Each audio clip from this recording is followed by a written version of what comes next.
شهادة بفائدة 100%. تعال نقول لك ازاي تحط في شهادة 500,000 جنيه تاخدهم مليون جنيه زيادة 100% في الفلوس بتاعتك. فتابعونا بقى للآخر لمعرفة جميع التفاصيل.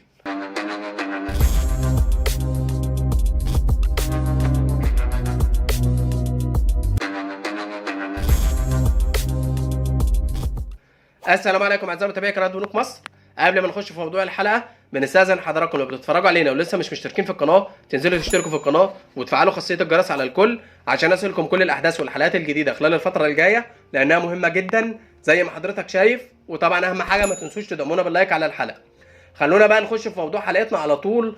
وناس كتير عماله تسالنا برضو عن شهاده ال100% عشان في اعلانات بتجيلها على التليفون من خلال مواقع كتير او من خلال صفحات او من خلال قنوات تانية بتتكلم على شهادة 100% من البنك العربي الافريقي. الشهادة اللي لمدة 4 سنوات بفائدة 100%. طيب ايه بقى التفاصيل؟ خليني اقول لك ان الشهادة الرباعية بفائدة 100% من البنك العربي الافريقي دي اصلا ما بقتش موجودة في الوقت الحالي. مفيش شهادة رباعية لمدة 4 سنوات بفائدة 100% في البنك العربي الافريقي. الشهادة دي اتلغت. الله، امال انت جاي تكلمنا يا عم على شهاده 100% ازاي؟ هقول لك ان الشهاده الرباعيه دي البنك لغاها واصبحت في الوقت الحالي شهاده خماسيه. فتعال اقول لك بقى كل تفاصيلها. الشهاده دي في البنك العربي الافريقي المده عليها 5 سنوات. العائد على الشهاده دي عائد 100%. 100% على اجمالي الخمس سنوات، عائد تراكمي على الخمس سنوات، يعني الخمس سنوات كلهم هتاخد عائد 100%. طيب هتقول لي طب كده السنة 25%؟ لا ده السنة كده 20%. لا ده السنة مكتوبة على موقع البنك 14 مش عارف 92% ولا 14.5%. طب ازاي 100% او الكلام ده كله؟ سيبك من النقط دي كلها. انت في الاول وفي الاخر هتاخد على الشهادة دي عائد 100% في نهاية المدة بعد الخمس سنين. مدتها 5 سنين بفائدة 100%. الفايدة بتصرف في نهاية المدة وانت بتاخده الشهادة بتاعتك. هي فايدة تراكمية. البنك بيقول لك بتعمل 14 وشوية في السنة، فبيضربها مثلا أول سنة 100,000 جنيه في 14 ونص مثلا، ويضرب بقى المبلغ كله الفايدة بتاعت أول سنة مع أصل المبلغ في تاني سنة، وهكذا يجمع لك 100% في الآخر في نهاية الخمس سنين. فشهادة البنك العربي الافريقي دلوقتي بقت لمدة 5 سنين مش لمدة 4 سنين. الشهادة دي طبيعتها ثابتة ولا تجدد. يعني ايه؟ يعني الشهادة دي لو انت تعاقدت عليها دلوقتي بفائدة 100%، البنك بعد كده خفض الفايدة على الشهادة دي خلاها مثلا 90% 80%، خلاها لمدة 6 سنين بفايدة 100%. انت متعاقد على حاجة ثابتة لمدة 5 سنين بفائدة 100%، مش هتتأثر بأي حاجة سواء حصل تخفيض من البنك العربي الافريقي او حصل تخفيض من البنك المركزي. ولا تجدد يعني بعد انتهاء مدة الخمس سنين البنك مش هيجددها، هينزلها في حساب حضرتك لو انت مش واخد بضمانها قرض او كارت مشتريات.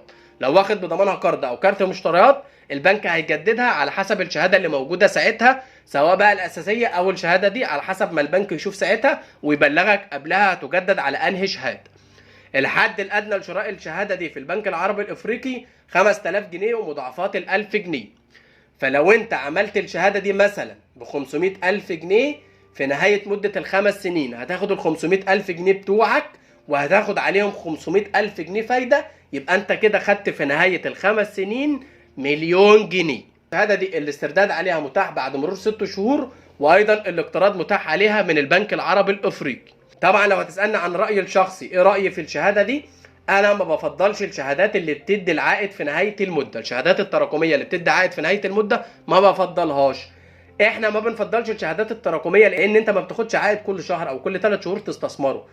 يمكن مؤخرا نصحنا بالشهادات التراكمية لكن اللي بتدي عائد في بداية المدة، عائد مقدم، وكمان كان اقصى مدة عليها 3 سنوات.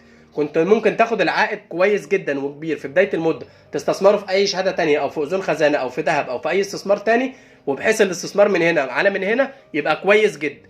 لكن في نهايه المده وكمان اكتر من 3 سنين 5 سنين فطبعا صعبه جدا ان انت تركن الفلوس بتاعتك 5 سنين في ظل التوترات والحاجات اللي احنا عايشينها دلوقتي كل يوم في جديد. فصعب جدا ان انت تركن الفلوس لمده 5 سنين وكمان ما بتاخدش فايده كل شهر او كل 3 شهور بالكتير تستثمرهم، فهتبقى صعبه جدا. فانا ما بفضلش الشهاده التراكميه اللي اكتر من 3 سنين واللي كمان العائد بتاعها في نهايه المده. لكن في الاول وفي الاخر تظل شهاده كويسه، وتظل شهاده بتديك 100% في نهايه مده الخمس سنين. لو انت مستغني عن المبلغ خالص ومش فارق معاك الكلام اللي احنا قلناه خالص اللي فات ده، تقدر تروح لها وتعملها ما فيهاش مشكله.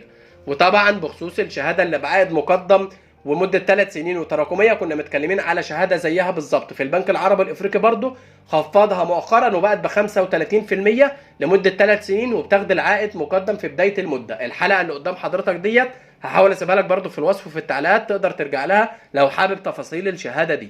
بس يا سيدي ده كده كان كل موضوع حلقتنا النهارده. اتمنى طبعا ان كل الحلقه تعجب حضراتكم واستفدتوا منها استفاده بسيطه. ما تنسوش طبعا تنزلوا تشتركوا في القناه، وما تنسوش اللايك على الحلقه، ونشوفكم ان شاء الله في حلقات جديده. شكرا.